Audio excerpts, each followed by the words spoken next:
The Boston Celtics have dominated the first two games of the NBA Finals, and Dallas has to turn it around if they want to have any chance of winning this series or even a game, because as of right now, it doesn't look like they're a cohesive unit at all, and Boston's defense has really been shutting them down in the first two games. Luka Doncic has been doing his normal magic, averaging 31 points a game on 51.1% shooting and 38% from three, which is better than his regular season numbers.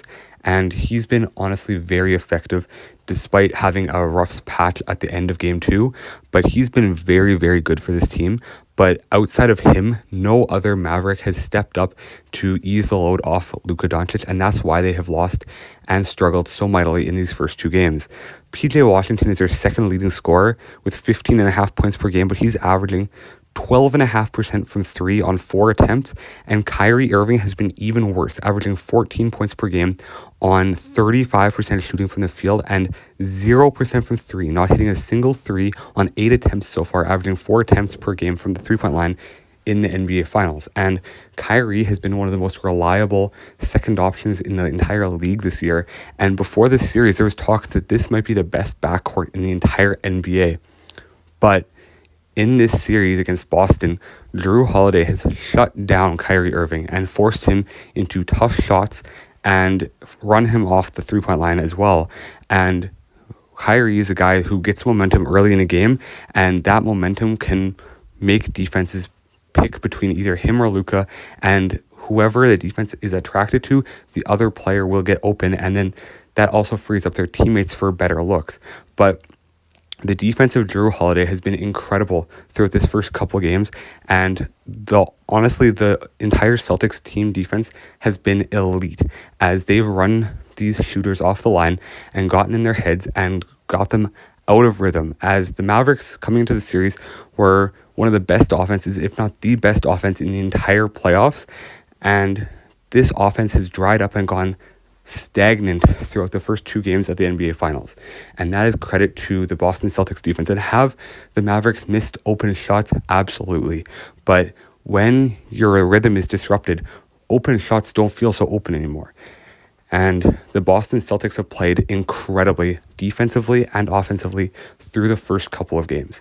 And one key focal point for Boston's success so far has been Jason Tatum, and he has shot poorly in the first two games of this series, but he has impacted the game in so many different ways.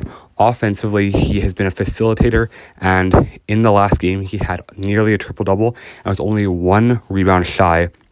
And despite shooting only 31.5% from the field, he's averaging 10 rebounds a game and 8.5 assists, while disrupting the Mavericks defensively as well. His effort defensively has honestly been a huge reason why this Mavericks team has struggled so much.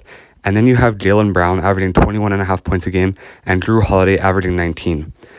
The Boston Celtics have 5 guys averaging 16 points or more.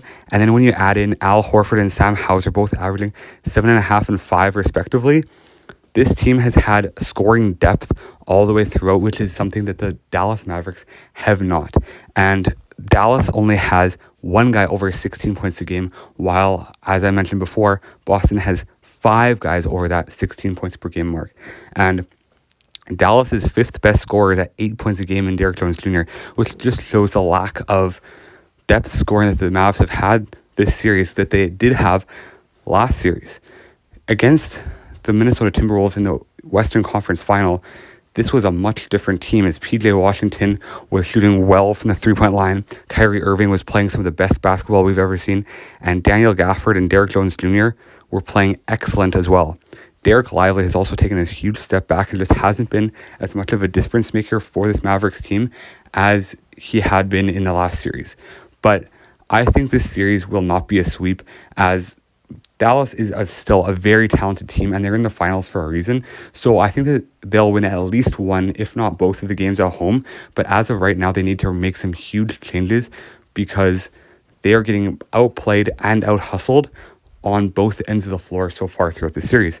And they really need to play better basketball to beat a Celtics team that is 5, 6, 7 guys deep defensively and offensively. And even if Kristaps Porzingis is out, this Boston Celtics team is lethal, as Jrue Holiday has been playing exceptional both on offense and on defense, as I mentioned before.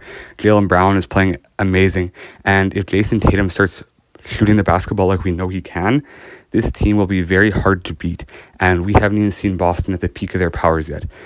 Boston has only lost 2 games throughout the entire playoff run, and that makes them 14-2 throughout the playoffs, and have played against some injured but still very talented teams through the Eastern Conference playoffs. I think that this series will only go 5 games unless Dallas can manage to really step up, and Kyrie Irving needs to be the first guy to do that. Anyways, let me know what you think in the comment section below. God bless you all. I hope you have an amazing day. And make sure to subscribe to the channel because I am trying to get to 1,000 subscribers by September. God bless you all.